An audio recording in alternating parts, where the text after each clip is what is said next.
So here's how to sell your designs on Canva. So first you want to open your browser and then head to on the search bar you want to type Canva creators. Now you want to click on the first link and click on become a creator and then click on apply. Now it will ask you to log in if you're not already logged into your account, and then you want to go through this process answering these questions, and then it will prompt you to enter the following information: your first name, your last name, URL of your designs, where you share your designs. So for example, that could be a link to your portfolio or your website where you post about your work or your designs.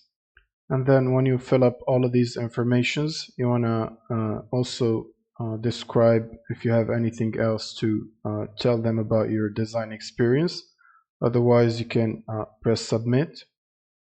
And now they will simply review your application and then reach out to you through email and tell you if you have or if they have accepted your application, and provide you with the following steps that you need to take to complete this process.